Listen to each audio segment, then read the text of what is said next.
All right, here we go. Our second to last coach interview, saving some of the best for last here. Coach Marco Pintaric. Marco, good to see you, man. Thanks for coming on the show. Pleasure seeing you guys. Yeah, as always. You've been a great friend of ours, and really appreciate you making the time. I know how busy you are with Hell Week, Hell Month, whatever you want to call it, but getting into season really takes an immense effort. I know you were in Croatia doing recruiting, but also watching your son at U16 World Championships. What was Yeah, that like? I mean, you're a coach, get to watch your son. I mean, is it a little surreal? but it was super surreal. First of all, we started that week with my team. Usually, my policy is really team first, and I stayed actually with the team until the last moment. I flew in. I just flew in for that Australia game, which was amazing. On Thursday, stayed a couple of days to show him support for 3 games, and flew immediately back. Didn't actually see the last game because again, team first. I can afford only to miss that many practices. But it was surreal to see young kid play. That was actually the last pool that I played, '97, before I came to United States, and to see him right now competing in front of actually my family, mom and dad there, it was really surreal. And that again, that generation is following these boys. It's just phenomenal. What Well, they achieved. you got a few good players in that generation. Yeah, more than few. They function as a team. Yeah, There's definite love, and they're very proud of those boys. Those a boys lot did of great. depth there. Yeah, for sure. And great to see them and how well they did at the U16 level. You've got some players coming in and a big season ahead of you. Certainly, every season is a little bit different. You graduated quite a bit, but up in the air on if some of these players can come back. I don't know if we can comment on it, but this sort of loophole where players who finished last year are eligible potentially to come back. Nobody knows for sure. Is that something you're thinking about? Yeah, definitely. I mean, we have a couple of our players, as I mentioned earlier, very happy with the new way the USC water polo in general is going. We were last year number one team in our athletic department in terms of GPA, so very academically oriented. Most of the guys in business school, real estate, economy, financing, so very hard majors, and they're kicking butts, Yeah. and. They're continuing, with the graduate school, and Andre and Wart are in graduate programs as of right now, and there was extra loophole benefit, provided to them, and they're willing to jump on. They trained during the summer when we trained as a club with us, Yeah. and they expressed interest. And if everything goes well, they will join the team, and with that's experience that we actually need, because as of Sure. right now, losing all the seniors, we are very young, very You are talented, very but young. very young. Yep. Yeah. I mean, you lost Crenshaw, you lost Vort, you lost Brankovic, you lost Gugurovic, you lost Martin in the middle, Cohen, you lost. Like, there's a lot. You lost Mihailo, a lot. Sorry? Mihailo Vukazic, Mihailo Vukazic. Yeah, he was there 1 year, but huge. Obviously, a fifth year, still, great senior yeah, leadership. yeah. But yeah, a lot of seniors, and so potentially a big deal for you to bring these guys back. In addition to that, you've got quite the recruiting class. No surprise, being that USC tends to have pretty strong recruiting classes. Some of the best American players in the country coming to USC. Again, not a surprise. We'll start with Camden Coker. Obviously, very famous name here in the water polo world, but a very skilled athlete. Got a chance to kind of coach against him, see him play all summer and through National League. Talk to us about Camden. This is a pretty solid pickup for you guys. Very complete It's a player. great pickup, great kid. I mean, obviously, Jack and I go a long time. Yeah, Never gonna forget that finals in Fort Lauderdale '97. We lost yeah. my first championship, my first year at USC. Playing Pepperdine, that was Pepperdine's first, and since then, 1997, we've been friends. first and We've been only on the both since. ends. Yeah, Yeah, exactly. And Jack in 2012, he was our volunteer coach when we won a championship, and then he was a coach at Pepper. So I mean, the story with in yeah, US Warpole in USC, it's a small community. Obviously, Camden is really a product of a great family. That apple doesn't fall far from the tree. Kid is probably the hardest working kid on our team right now, bringing very great work culture and ethic culture as well. He's really a role model to many of the guys. Uh, how fast he's learning the system. I like to compare him to Peter Kurzika in terms of Peter knowing Kazika, man, already knowing. I, I mean, I'm already just, knowing our system. You know, geez, this is that's a 2002, 2004 reference, man. no, a little later, a little Was he later. Peter later? was a little later. Yeah. See, Peter's I'm like getting old. I can't 2008, even remember when 2010 was. Kazika. Oh God, Yeah, that's but way. that type of mentality, Yeah, and very, very good, very studious, and with hard work, he's really earning the respect yeah, from the team very, very fast. And yeah, I look as of right now, what I'm seeing, Camden is actually playing, contributing right away. yeah, yeah. Not surprising. Very talented, very fast player. And I think what stood out to me the most when kind of watching him play, coaching against him in National League, um, was his IQ. He's just very smart with the ball, doesn't turn it over, makes the right pass, assesses situations really, really well. We'll move down to Nate Simoncelli. Nate, powerhouse. I mean, look, his nickname is Brick. I love it, because Another he's like a brick. brick. One Yeah, I brick mean, look, the retires, a new guy. one comes up. Yes, you don't mess with Nate, and this is great. And by the way, he's a great kid as well. Yeah, Uh, coming from to a new system, he's still a little overwhelmed with all the information, but he's taking coaching well. So you know, a little bit slower, but I think he's actually going to develop into a really, really, really good yeah, player for us on the long run. So yeah. And he's a big kid. He's strong. He's going to come in. He's going to throw some weight around in the weight room, and he's and a going to great be. attitude. The most important thing is attitude in water I polo, as you love it. know. So you have to be able to take it. The kid is taking it well, and I like what I'm seeing. Yeah, awesome.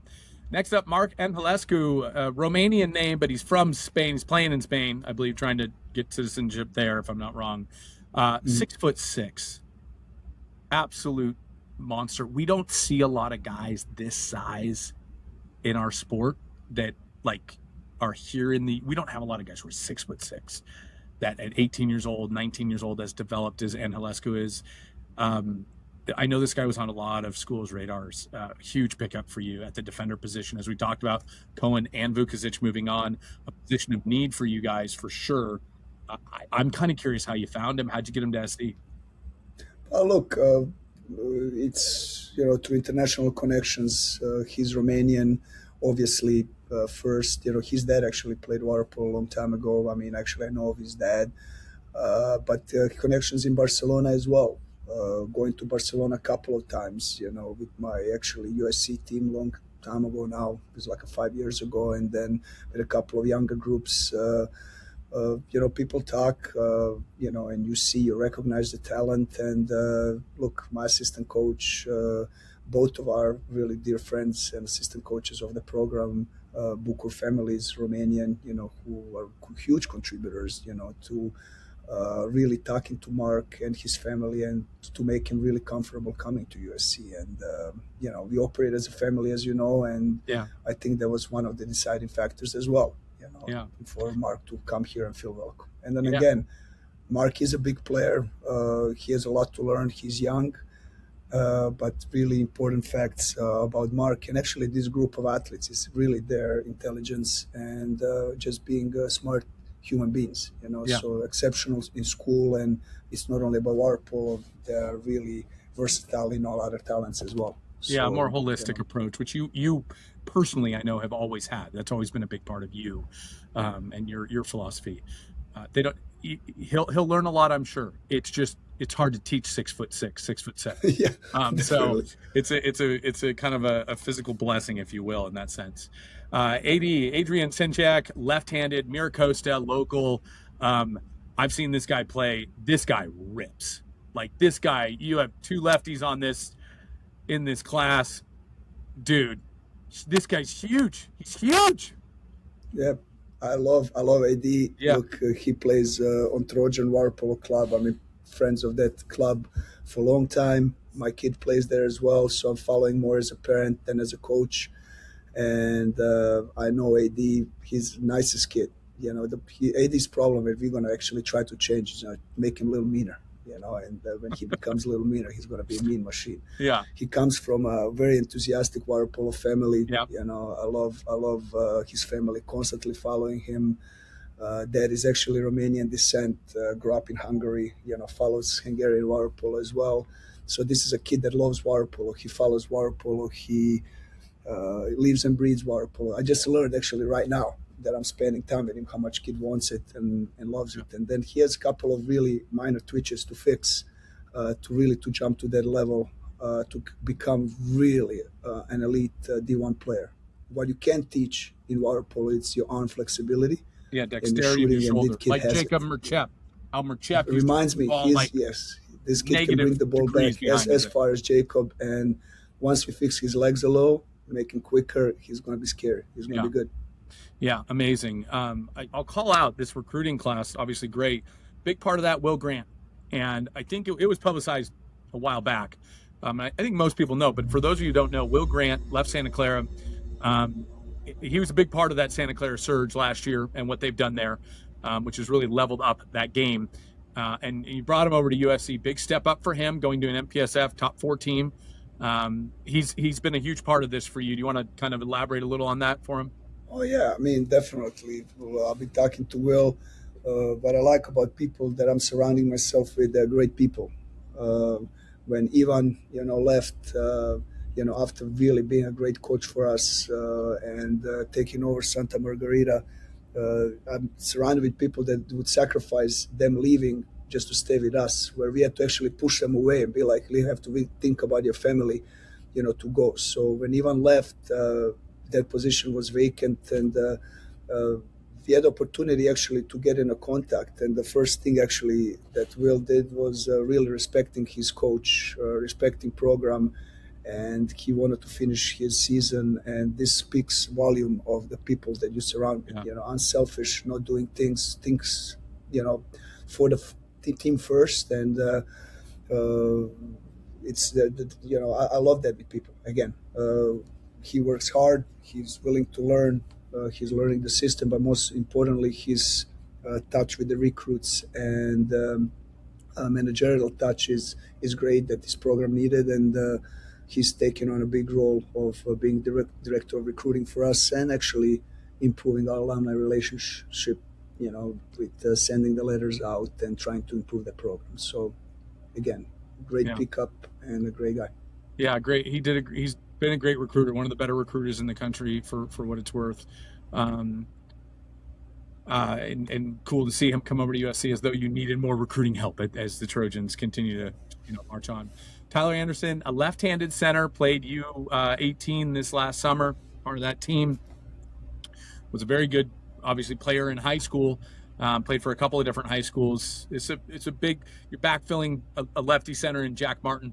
Pretty similar players. Tyler a little bit bigger than Jack. Jack a little more mobile than Tyler. How do you plan to kind of use him? Talk to us about this recruitment and bringing him in here, because centers, this is tough, right? Centers, it's a big guy, and getting a center like this is going to make it really tough on opponents because of his size here.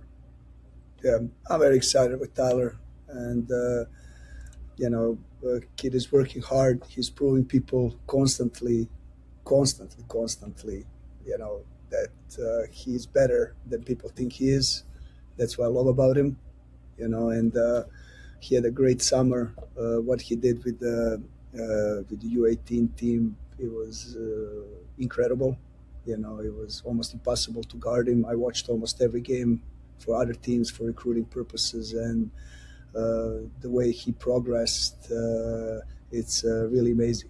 I think he's already in a really, really good position to take good minutes with the senior national team, and I hope he will continue working and get to that level, because in my opinion this kid is your next Olympian. The way he is. But the number one thing for him that I noticed, that kind of like I got a mixed information about him, is how much he loves water polo. This kid is a water polo junkie. He really is going to do everything for the team. Doesn't talk. He gets hit. He keeps going in training as of right now, and amount of water polo that he watches and he studies. He's really like somebody that I love coaching, and I know he's going to go far just because of the time and effort that he's putting into. Yeah. So very excited to see what he's going to do in the season. This is reminder. This is Division One college water polo that speed up its game. It's very exciting with the talent we have, but I'm excited to see, what he will do this year, because he's really here to dominate. Yeah. Yeah. So big pickup there again, backfilling kind of that center position, kind of supplement at least to start Strahina Kirstic, who's arguably one of the top centers in the United States. So two very good centers. Again, another lefty center for you after Jack Martin departed, but potentially coming back, as we talked about. Ante Jurkovic, this, for my money, top 3 recruit in the country coming in. Left-handed attacker out of Croatia. Just finished U20 Europeans, winning U20 Europeans. This guy, some lefties are good shooters. Some lefties are good passers. This guy passes well. He shoots exceptionally well. And I think what's most impressive is his defensive awareness. He's very good over his hips, very good in his zone, can press and counter out hard, and he absolutely flies down the pool. May be the best incoming recruit. I think there's a couple others that are very good as well. It's hard to know. We'll know by the end of the season. But, I mean, this guy's a top-tier talent. He's also 20 years old, so he's got probably a bit more experience, right? He played U20 last year as well at World Championships. I mean, I know you're from Croatia, but this is a huge pickup. Absolute huge. I mean, I'm really still confused, happy, blessed, that this actually happened, because that type of a talent usually is kept in Croatia, and I really hope actually the Croatian national team will recognize his effort and stuff with us, to actually give a chance to still join the national team, because I've followed Ante in last 2 big tournaments, and what he's doing constantly for that team with his unselfish passes and finding people, it's uncanny. I played that side, in that league, being raised in a similar system before I came 97 as a 20-year-old. And he's bringing that really scary awareness in a transition game that's going to speed up our right side, Yeah. With FN Poglu and the guys that we have already there. But already saw it today in our first practice, the way he manipulates the ball, how fast he brings it up, and it's going to be fun to watch him. It's going to be fun to watch him because of his unselfish play. Yeah. He made a lot of players on that Croatian team, including centers, MVPs with his passing. They got some pretty good centers. Dragošević and Tontinić are some pretty good centers. Yeah, they're pretty good centers, but you still have to put them in the right place at the right time. So this kid, is making those passes to Šušić, to Burburan, to the centers, and what he did for his team, it was really. I was very impressed with the team and their performance. Yeah, so big pickup for you. Again, as I watched your games last year, I was very fortunate to comment on a lot of your games. Where you guys had a lot of success was kind of halftime adjustments and attacking the right side of the pool with Brankovic, with Vort, with Patino, with Naipoglu. I mean, embarrassment of riches, able to go 4 deep there. This certainly doesn't hurt that attack. I mean, you add this to Patino over there, Naipoglu. I know you got a few others that will play on that side. We haven't really talked about Apostolos Iogadis, your transfer from Pacific. He can play left side, right side, defender. He'll be very versatile for you as well. The depth that this brings to you, you'll probably see a bit of Camden Coker there, frankly, as well. But the depth that this group brings to you is pretty tremendous. We'll jump into your schedule now, but I'm kind of, as I look forward, really the games here that we've highlighted, this is, I know you play other teams, I know you play other conferences, but you guys haven't lost to a non-conference game in God knows how long. I could probably go back and look, but it's probably been over a decade since you lost a non-conference game. So you've got Cal, Stanford, that trip up north, October 3rd and 4th. Big games for you, obviously. Any game against them. I know you've got MPSF invite at Stanford in September, but these are conference games, tend to mean a little bit more. I know they all mean a lot, but this tends to mean a little bit more. Cal, very good this year. A lot of recruiting class. Stanford, probably the best Stanford team we've seen under Coach Flax. What's the thought process? What's the approach here, Marco? You're still going for kind of your first national championship as a head coach. UCLA has been in your way the last 2 years. Cal, the 3 years prior to that. you've run into some real juggernauts of teams: Ryder Dodd, Nicholas Papanikolaou. I mean, some pretty darn good teams here. Like, what's the approach here? Really put it together, have a great season, and kind of go into the NC2A tournament with this mindset of we are the best team this year. Yeah, I mean, we always go with the same mindset. It's always talking. I mean, every season, even the last season and the season before. See, even though we lost the game, I mean, this really hurts at the end of this. But just to see the team, the way they progress and the way they put an effort, and the tactically, in those finals, it was it was really great. And we are trying to continue that momentum.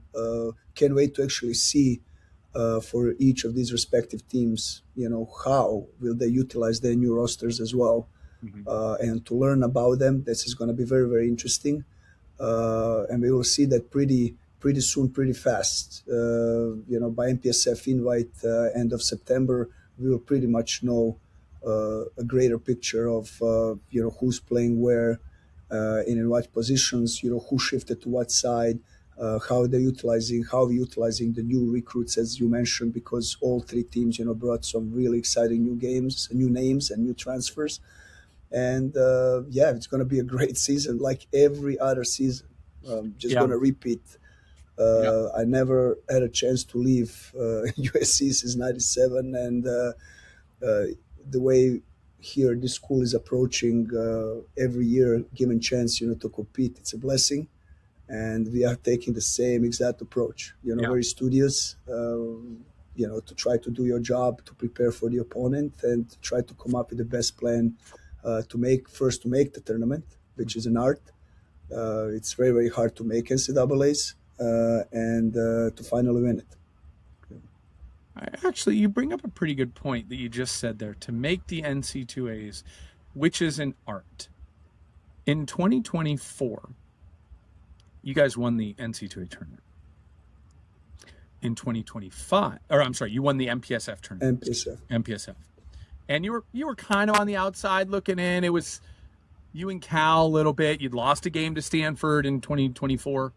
2025, you win the NC2, the MPSF tournament again. You get the number 1 overall seed, where in 2024 you were the 2.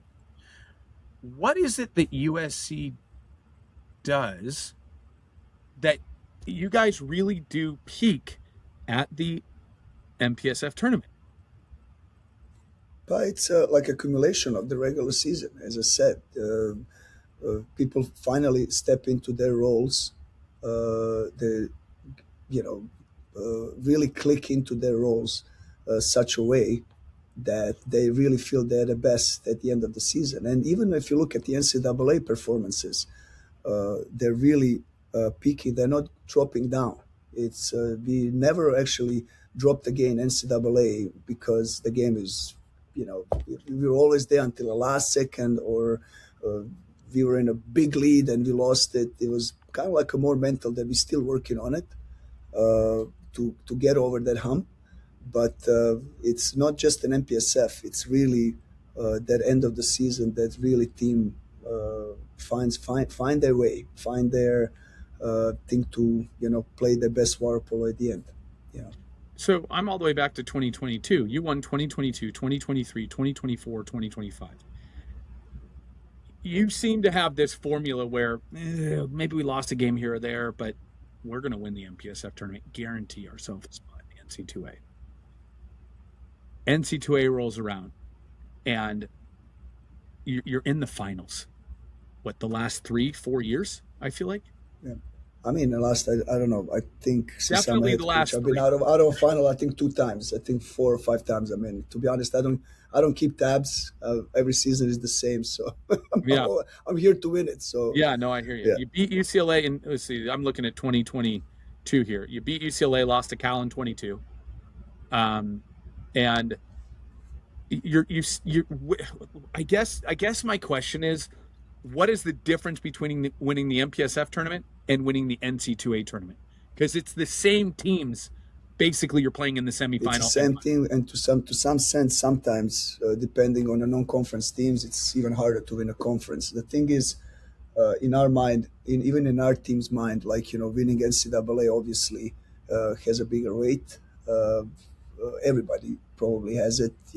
We still really respect and want to win every single time. Even though if you're number one seed, we're going to go and win MPSF as well. That's the mentality. But it's there are years where you were pressured to win it, and then there are years that you play really to get yourself in the best situation to be seeded number one for NCAA's. So again, when you play a different opponents, this is what my guys and we always compete to win. This is really hard. It's really to understand that and it's hard to explain to people that never played NCAA finals how that game actually once you make it, it's a different game. It's a different breed, and again, as a coach on the men's side, as an assistant coach or a co-head coach, it was.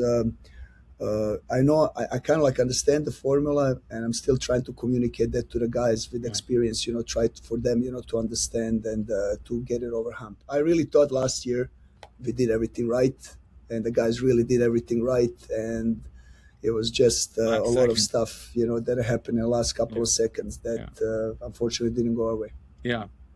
I mean, look, if anybody has a formula for this, it's you, man. I mean, but you're right. Winning an NC2A tournament championship is very different than winning any other tournament championship. Your MPSF invite or MPSF conference tournament or Triton invite. I don't think they do a play out anymore, but like it is completely different. That last game is completely different. And any big championship game tends to be, in my experience playing in Maccabia, that championship game was much harder than winning our group. And that it's just different. I don't know what it is, but it's just different. So hard to articulate, right? It's hard to articulate, but you've figured out how to freaking get there, man. 5 of the last 6 years, it's been USC in the finals. So a lot of credit to you. You can't, dude. Nobody is better, frankly, at getting to the finals. We just got to figure out how to get you over the hump, Marco. Yeah, so exactly. Second title, be second loser, best loser. I'm just joking. Yeah, but you've got a great squad this year. To be honest, I really don't think that way, and I treat my teams, my guys, always with the same respect and same intensity, same coaching. I had the really best tutors, coaches that taught me how to do my job in the past, and we are continuing doing the kind of like the same thing, same intensity, until we can't do it anymore, and then we're going to remove ourselves. Yeah, well, we've all got an expiration date, as a friend of mine says. So, dude, thank you so much. You're always so great to be here. It's always so great having you. You're always so authentic with us. I really appreciate you taking the time again. It's close to season. It just means a lot that you're here. And good luck this season. Obviously, a big season for you. For my money, Marco, it's the most parity we've seen in the MPSF in a long time. Where I know UCLA was just ranked preseason 1. I think that's fair. But I don't think anybody is totally like invulnerable to being defeated. I think everybody is it can beat anybody in this conference in the MPSF this year, and it's going to be a lot of exciting water polo to watch, man. Yeah, definitely. I mean, other conferences as well. I mean, a lot of kids these days. I mean, if you look at the rosters from 18U, 20U teams, how many actually players decided to actually come to United States, and how actually U.S. teams, they are very actually proud of our teams. What they did this summer is phenomenal. I mean, look, we have 2 silvers and 1 fourth place, where back in the days at junior level, this was not heard of. And Seventh, this is really ninth, contribution to talent here, coaches, especially working with these kids. And it's going to be very, very exciting. I'm excited that actually league in the United States is stepping up, completely different when I played in '97.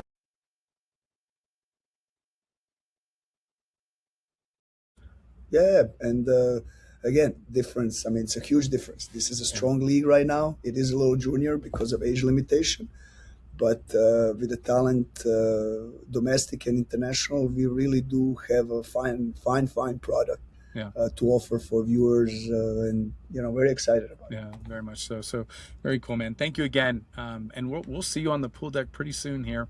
The MPSF invite up here at Stanford this year. Marco Pintaric of the USC Trojans. Dude, great having you. Thank you, guys. Take care.